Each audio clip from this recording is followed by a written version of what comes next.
नमस्कार दोस्तों, स्वागत है आपका मेरे चैनल कॉमिक्स लाइफ में।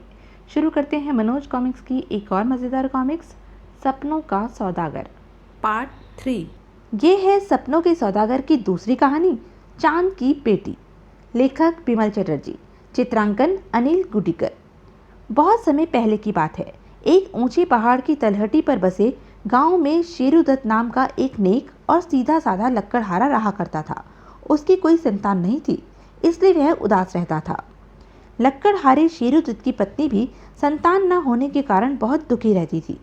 हे भगवान, मैंने कभी किसी का बुरा नहीं सोचा, हमेशा सबसे प्यार किया। जो भी घर में आया उसका आदर सत्कार किया, जो बन पड़ा खिलाया। फिर तू मुझसे क्यों नाराज है? किस जन्म की सजा दे रहा है मुझे? प्रभु, मैं वर्षों से तेरी आराधना करती आ रही हूँ।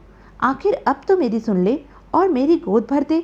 जिस दिन तूने मुझे संतान दी उसी दिन मैं 11 ब्राह्मणों को भोजन कराऊंगी। एक दिन जब वह घर के बाहर मन ही मन भगवान से संतान के न होने की शिकायत कर रही थी। अरे, वह नन्हा सा बालक कौन है और इतने ऊंचे पहाड़ की चोटी पर कैसे पहुंच गया? कहीं मैं कोई सपना तो नहीं देख रही? लक्कड़हारिन ने आंखें मलकर दोबारा देखा। नहीं, मैं सपना नहीं देख रही। चोटी पर सचमुच एक बालक है जो मुस्कुराता हुआ मुझे हाथ के इशारे से बुला रहा है। हाँ, वह मुझे ही पुकार रहा है और अपने पास बुला रहा है। तुम इस तरह टुकुर टुकुर मुझे क्या देख रही हो माँ? आओ, मुझे गोद में ले लो। मैं तुम्हारे प्यार और ममता की भूखी यहाँ न जाने कब से खड़ी तुम्हारे आने का इंतजार कर रही हूँ। भाव विह्वल हो लक्कड़हारिन ने तुरंत अपने पति को पुकारा। ए जी, सुनते हैं, जरा जल्दी आइए, जल्दी। क्यों शोर मचा रही हो भागवान? अभी आया। क्या है भागवान, क्यों बुला रही थी मुझे? जानती नहीं, मैं जंगल में जाने की तैयारी कर रहा था। अजी, पहले जरा उस पहाड़ की चोटी पर तो देखिए। अरे, एक नन्हा बालक और पहाड़ की चोटी पर? किसका हो सकता है वह बालक, और वह कैसे पहुंच गया? अजी, बेकार की बातों को छोड़िए। मुझे विश्वास है वह किसी का बालक नहीं है। उसे भगवान ने हमारी ही सूनी गोद भरने के लिए भेजा है, क्योंकि मैं दिन रात भगवान से संतान की मनौती करती आ रही हूँ। आज उसने हमारी सुन ली है। जाइए और जल्दी से उस बालक को ले आइए। लेकिन वेकिन कुछ नहीं, आप तुरंत जाकर उसे ले आइए। ठीक है भागवान, तू नहीं मानती तो मैं उसे ले आता हूँ। वैसे भी वहाँ उसके प्राण खतरे में हैं। लक्कड़हारा पहाड़ की चोटी पर पहुँचा। अरे, यह बालक तो लड़की है, लेकिन बिल्कुल परी जैसी। लेकिन यह है किसकी? कौन इसे यहाँ छोड़ गया है? तुम कौन हो बेटी, और इतनी ऊंची पहाड़ की चोटी पर कैसे आ गई? तुम्हारे माता पिता कौन हैं और वे कहाँ रहते हैं? शेरुदत्त, मैं चांद की बेटी हूँ, लेकिन तुम्हारी पत्नी की रोज रोज की प्रार्थना सुनकर अब तुम्हारी बेटी बनने आई हूँ। क्या तुम मुझे अपनी बेटी बना लोगे? लक्कड़हारा प्रसन्नता से नाच उठा। क्यों नहीं बेटी, क्यों नहीं? आज से तुम हमारी बेटी हो। आओ, मेरी गोद पे आओ, मैं तुम्हें अपने घर लिए चलता हूँ। थोड़ी ही देर बाद, लो भगवान, मैं तुम्हारी संतान को ले आया, लेकिन यह लड़का नहीं, लड़की है। आहा, कितनी सुंदर है। लाइए स्वामी, इसे मेरी गोद में दीजिए। इसे छाती से लगाकर मेरा कलेजा ठंडा हो जाएगा। बच्ची को अपनी पत्नी को देने के बाद शेरुदत्त ने लड़की का कहा भी उसे बता दिया। स्वामी, चंद्रमा की बेटी होने के कारण क्यों ना हम इसका नाम चंद्रमुखी रखें? हाँ, बड़ा प्यारा नाम है। आज से हम इसे इसी नाम से पुकारा करेंगे। समय बीतता गया और चंद्रमुखी दिनों दिन जवान और सुंदर, अति सुंदर होती गई। चंद्रमुखी के जवान होते ही उसकी सुंदरता की चर्चा दूर दूर तक होने लगी और लक्कड़हारे और उसकी पत्नी को उसके विवाह की चिंता सताने लगी। ए जी, हमारी चंद्रमुखी जवान हो गई है, तुम्हें उसके विवाह की चिंता है भी या नहीं? जल्दी से उसके लिए कोई योग्य वर तलाश कीजिए। जवान बेटी को ज़्यादा दिनों तक घर बिठाना ठीक नहीं होता। मैं तो काफ़ी समय से लड़का देख रहा हूँ भगवान, लेकिन कोई योग्य लड़का मिले तब ना। किसी ऐरे गहरे से तो चंद्रमुखी का पल्ला बांधा नहीं जा सकता। खैर, तुम चिंता न करो, मैं शीघ्र ही चंद्रमुखी के लिए कोई योग्य वर तलाश कर लूँगा। दोनों पति पत्नी रोज चंद्रमुखी के लिए योग्य वर की तलाश में निकलते, लेकिन निराश ही वापस लौटते। आह, आज भी कोई योग्य लड़का नहीं मिला। पता नहीं चंद्रमुखी के भाग्य में पति का सुख लिखा भी है या नहीं। इसी तरह एक एक कर दिन बीत रहे थे कि एक दिन जब चंद्रमुखी नहाने के पश्चात घर के बाहर खड़ी अपने गीले बाल सुखा रही थी, तो एक राजकुमार शिकार खेलता हुआ उधर से गुजरा। ओह अद्वितीय सुंदरी, मैं शायद वर्षों से ऐसी ही अप्सरा की तलाश में था। यह सुंदरी मेरी पत्नी बनने योग्य है। राजकुमार ने उसी समय लक्कड़हारे और उसकी पत्नी से बात की। मैं सूर्यदीप का राजकुमार विक्रमराज हूँ और आपकी बेटी से विवाह करना चाहता हूँ। आहा, इससे बढ़कर सौभाग्य की बात हमारे लिए और क्या हो सकती है।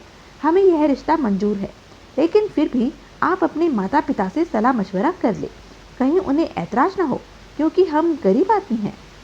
हाँ, हम दहेज में कुछ भी नहीं दे सकते।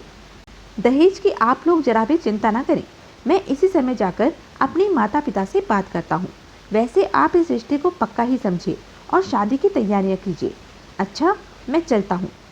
जाइए, ईश्वर आपको लंबी उम्र दे। राजकुमार के जाने के बाद अचानक लक्कड़हारा उदास हो उठा। क्यों जी, यह अचानक आपके चेहरे पर मुर्दनी कैसे छा गई? क्या राजकुमार आपको पसंद नहीं आया? ऐसी बात नहीं है भगवान, बल्कि मेरा दिल तो यह सोच सोच कर बैठा जा रहा है कि जिसे हमने इतने लाड प्यार से पाला है, जब वह कल हमसे बिछुड़ जाएगी तो क्या हम उसके बगैर जी पाएंगे? दिल छोटा मत कीजिए स्वामी, बेटी तो पराया धन होती है। एक ना एक दिन तो उसे ससुराल जाना ही पड़ता है। हाँ, आप एक बार चंद्रमुखी से इस विवाह की बाबत अवश्य पूछ लीजिए। पता नहीं उसे हमारा तय किया रिश्ता पसंद हो या नहीं। ठीक कहती हो, लेकिन अभी वह बाग में पूजा के लिए फूल तोड़ने गई है। जब लौटेगी तो पूछ लूँगा। वैसे मुझे विश्वास है वह इस रिश्ते से इनकार नहीं करेगी। आखिर उसके होने वाला पति एक देश का राजकुमार है, कोई भूखा नंगा फकीर नहीं। जब चंद्रमुखी फूल लेकर घर वापस लौटी तो लक्कड़हारे और उसकी पत्नी ने उसे सारी बात बता दी और कहा, बेटी, अपनी तरफ से तो हमने यह रिश्ता पक्का कर दिया है, लेकिन फिर भी हम यह जानना चाहते हैं कि तुम्हें यह विवाह करने में कोई ऐतराज तो नहीं? ओह, यह आपने क्या कर दिया? क्यों, क्या हुआ बेटी? बाबा, क्या आप भूल गए कि मैं चंद्र देवता की बेटी हूँ और मेरा विवाह किसी मनुष्य से नहीं हो सकता? ओह, यह तो हम भूल ही गए थे। बाबा, मैं तुम्हारे यहाँ इसलिए आई थी कि आपको कोई संतान नहीं थी। मैं तो केवल आप लोगों का दुख दूर करने आई थी। मैं यह विवाह किसी भी अवस्था में नहीं कर सकती। वैसे भी आज से तीसरी रात मुझे वापस अपने लोक लौट जाना है। मेरे पिता मुझे लेने आ रहे हैं। ओह, यह भी हमारे लिए सबसे बड़ा दुख होगा। चंद्रमुखी की बात सुनकर बेचारे पति पत्नी दोनों उदास हो उठे। 2 दिन बाद, शेरुदत्त, मेरे माता पिता इस विवाह के लिए राजी हो गए हैं और उन्होंने आगामी पूर्णिमा के दिन विवाह की तिथि निकाली है।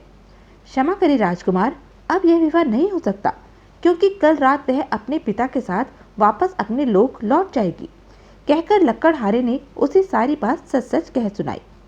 लेकिन सब कुछ जानने सुनने के बाद भी राजकुमार यह सोचकर क्रोधित हो उठा कि चंद्रमुखी विवाह को टालने की गरज से यह बहाना कर रही है कि वह चंद्र देवता की बेटी है।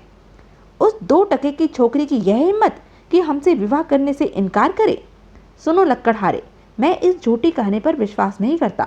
उसे हमसे विवाह करना ही होगा, वरना उसकी लाश ही उसके लोक वापस जाएगी। मैं देखूंगा कि मेरे जीते जी उसे कौन सा देवता चंद्रलोक ले जाता है। कहकर राजकुमार पैर पटकता हुआ वहां से चला गया। अब क्या होगा स्वामी, यदि राजकुमार ने चंद्रमुखी के जाने पर कोई रुकावट डालने की कोशिश की तो? चंद्रमुखी देवताओं की बेटी है भगवान, उसे अपने घर जाने से कोई नहीं रोक पाएगा, तुम देख लेना। अगले दिन सवेरे, बाबा, इन सैनिकों ने हमारे घर को चारों ओर से क्यों घेर रखा है? क्या हमने कोई कसूर किया है?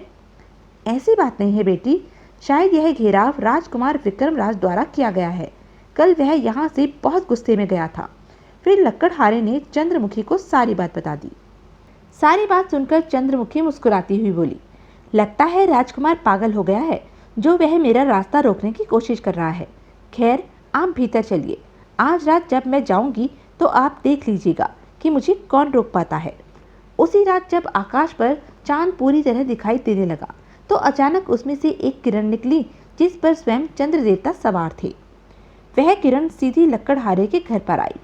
अरे वह देखो, आश्चर्यजनक, आंखों पर विश्वास नहीं होता। तुम जल्दी से जाकर राजकुमार को खबर करो।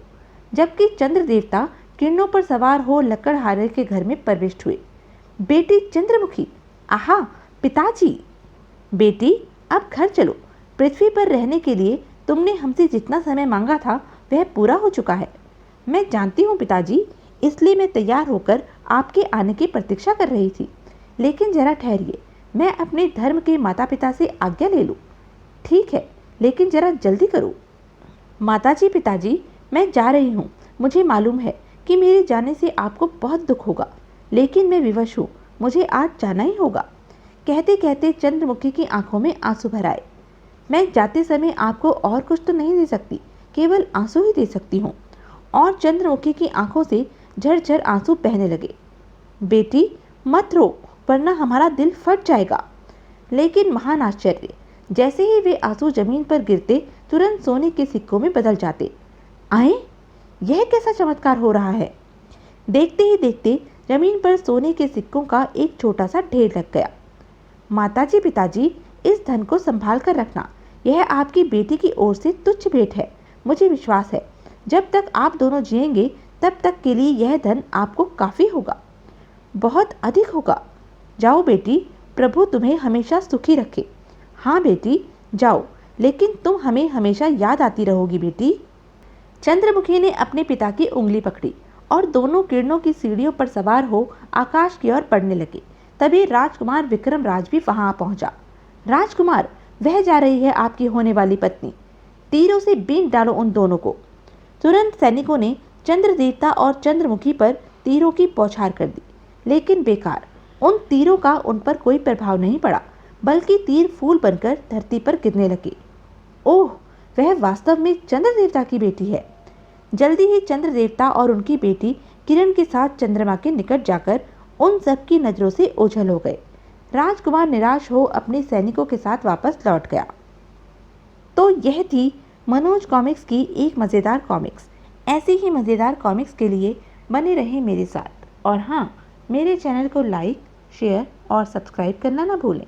धन्यवाद।